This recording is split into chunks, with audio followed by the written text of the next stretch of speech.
Hey folks, welcome back to the channel.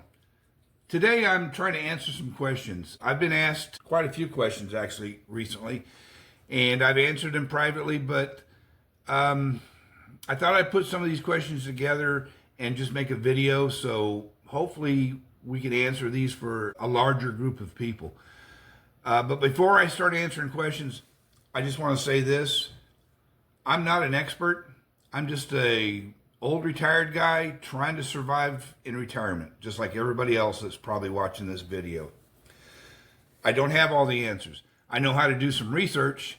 So anything I say here, don't take it as gospel. Do your own research. Look it up for yourself. So knowing that, let's jump into some of these questions I've got written down here. Question number one. How much money do I really need for retirement? Well, quick answer, it depends. It depends on what your lifestyle is, what your health is, what your savings situation is. You need to keep in mind you're only going to be earning in Social Security 70 to 80% of what you were making pre-retirement. So the first step I would say is call your Social Security office, ask them what your Social Security monthly benefit's going to be. Now, they're not going to give you an exact number, but they're going to give you a good estimate. That's going to be your baseline. If you have a pension, man, you're already much better off than a lot of us are.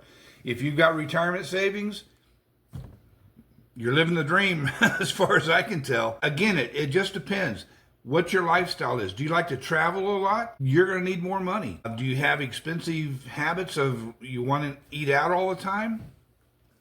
You're going to need a lot more money. How's your health? Do you think you're going to live a long time? Then you probably need a lot more money. Again, bottom line, it really just depends. Number two, what if I don't have enough saved for retirement? Well, first of all, you're not alone. Most of us don't. I like to say, during my working years, life got in the way. So, and that's nobody's fault but my own. I didn't save during my working years, and now that I'm retired, I'm paying the price. If you don't have enough in savings, then you need to cut back. You need to cut expenses, maybe even pick up a part-time job. If you earn even, say, $500 with a part-time job, the national average of Social Security benefit checks is about $1,900 a month. So if you add $500 on, you've boosted your income, monthly income, to about $2,400. So, yeah, maybe look at picking up a part-time job. It's going to be real tough if you're not. Number three, is Social Security enough to live on? For most people, no. There's no way.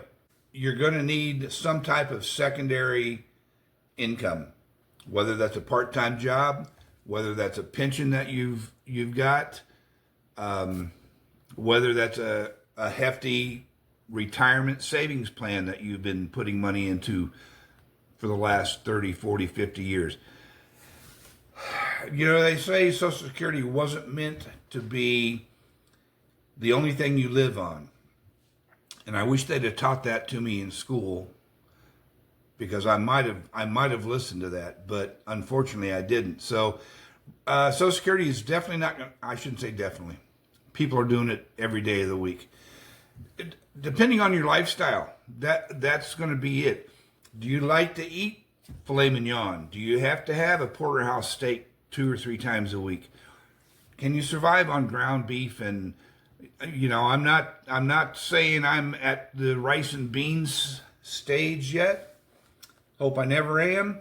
But there's a lot of people that do survive on rice and beans.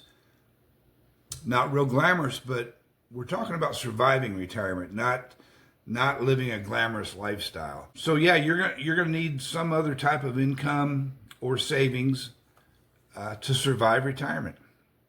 Number four, how can I make my retirement money last longer? Number one, stick to a budget. Number two, avoid unnecessary debt. First of all, you have to have a budget. You know, I didn't have a budget for the longest time. We just winged it. How foolish. I always tracked our expenses and our income, but I never put it down on paper as far as having an actual budget. Since I retired and I have all this extra time, I sat down and we made a budget.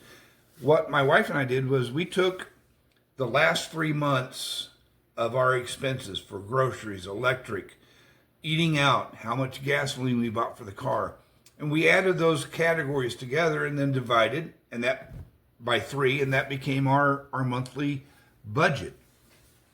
Now, I had to tweak those numbers a little bit. I had to maybe raise this one over here and lower this one down here, but we finally came up with a budget that we felt was doable, and we stick to it as close as possible. Now, like say for instance, you still want to eat out, and you budget $150 a month for eating out. For us, that's typically 3 meals.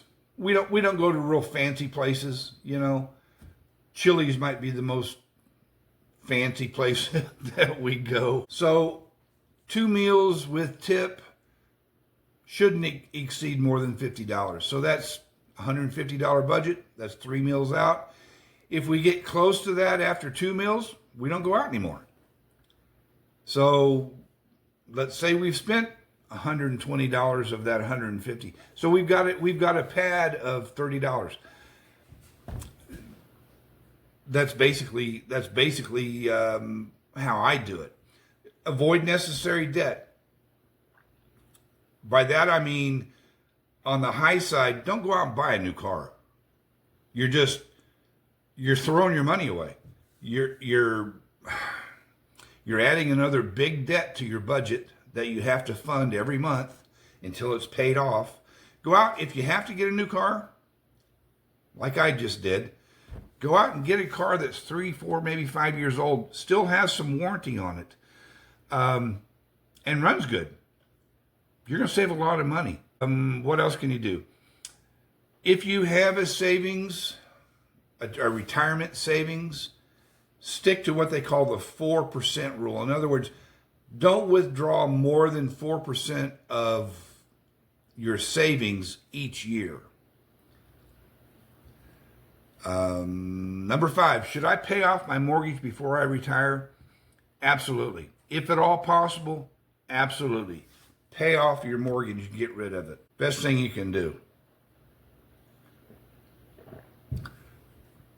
If you've got a mortgage of, say, $1,200 to $1,500 a month, if you can work on getting that paid off, look at the money you're saving. Look at the money you've got to put towards other living expenses. Groceries, electric, gas for your car, for your used car. If at all possible, get that mortgage paid off just as quick as you can. Just for the peace of mind aspect of it is golden. Number 6, is it too late to start saving in my 60s? Absolutely not. It's never too late to start savings. Again, all during my working years, I never saved. Big mistake. Because now I'm in the boat that I'm in. What can you do about it? Put back or save as much as you can every month. My wife and I make it a habit of paying ourselves just like we're paying the electric company or the grocery store. Every month, our savings is a line item in our budget.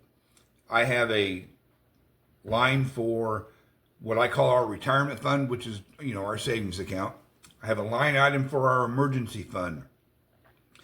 Say our air conditioner goes out, the water heater breaks down, the car needs to be worked on. We have the funds set aside in an emergency fund to take care of it. Other things that come out of the emergency fund, car tags and registration, Christmas presents for the 6 grandchildren that we have down here, and any other emergency. But like I say, those are line items on our budget, and we pay into it every month. without fail. So yes, definitely. You need to, if you're not saving yet, you need to start. Even the smallest amount is going to add up eventually. The sooner you start, the more you're going to have as you get older. What's the biggest mistake retirees make with money? I'm guilty. I retired. Now I get to do what I want to do. That's not entirely wrong, but you have to do what you want to do on a budget. If you like to travel, you can't necessarily travel all over the country on a retirement fund.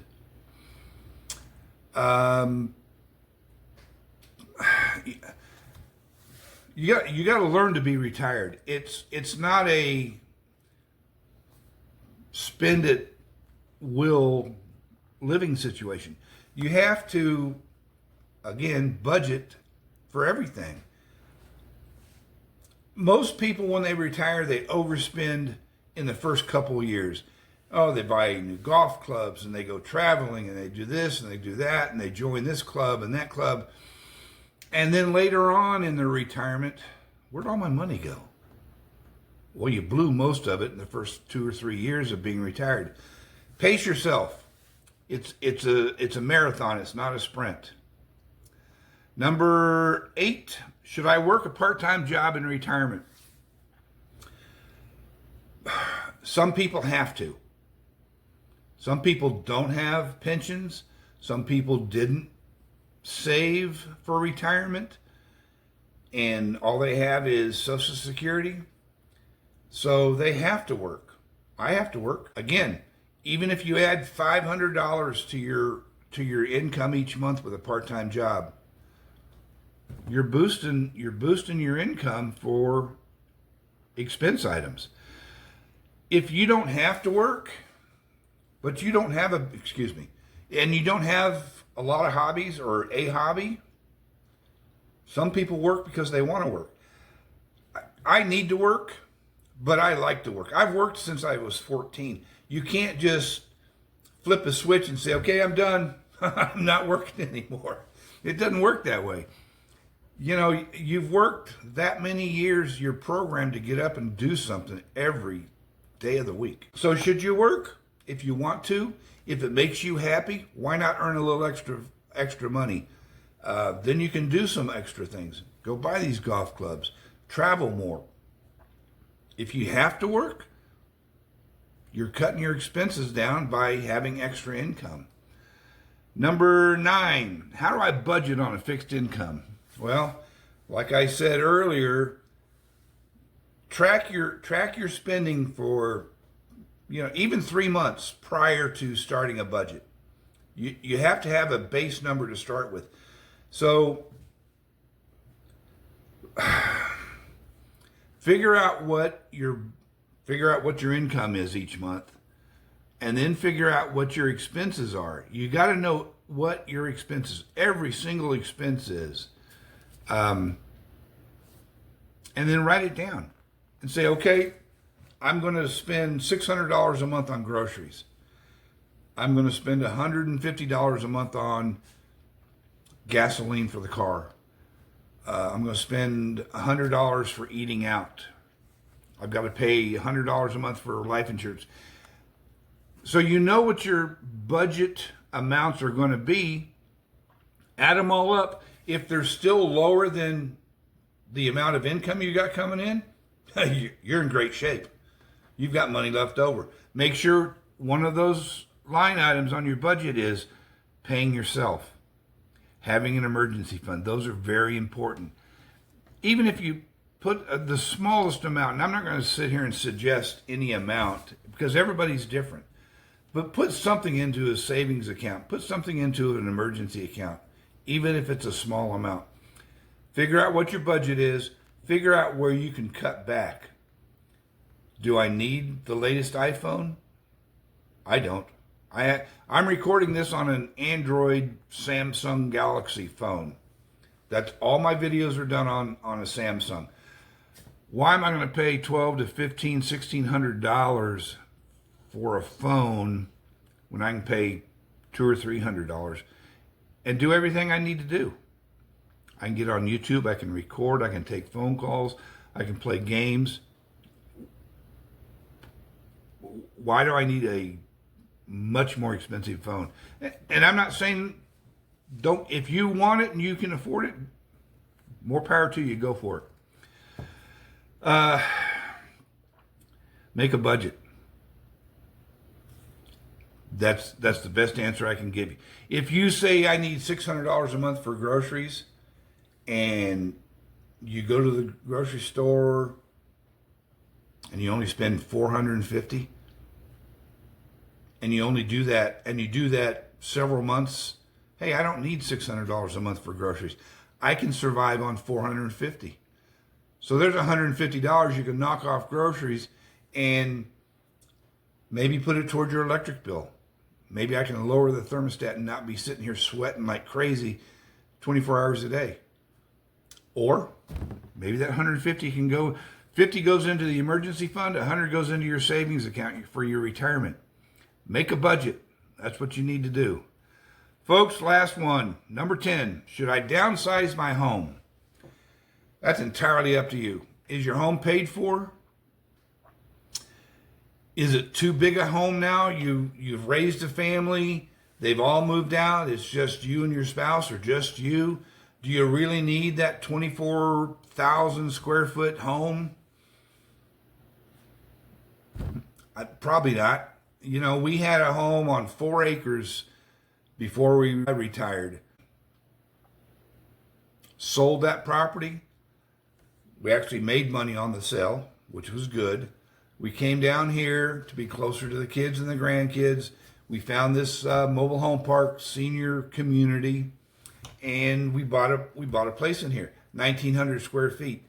We got 3 bedrooms. We got 2 baths. We got a dining room, living room, kitchen with a breakfast nook, Florida room stuck off to the side.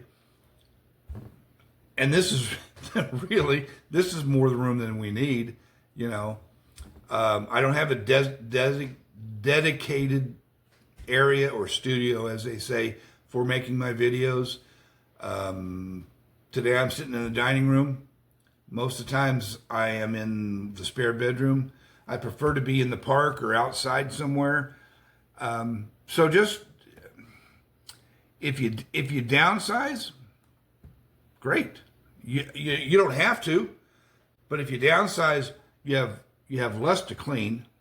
You're going to lower your expenses. If you're trying to cool or heat 2,400 square feet compared to 1,900 square feet, your electric's going to be lower. You've got less to clean. You have less maintenance on your house. And if you sell a bigger place and downsize to a smaller place, you're probably going to have some cash left over that, can go into my retirement fund or into my emergency fund. Whatever you want to do with it, that's your money. Do what you think is best. Folks, these are just 10 questions that I've been asked and tried to answer. I hope it's been helpful. If you've enjoyed it, if you've gotten any information out of it that's going to be helpful to you, give me a like, maybe subscribe to the channel. If nothing else, maybe share this video with somebody that could possibly use the information that I've given. Until then, folks, y'all take good care of yourselves, and I'll talk to you later.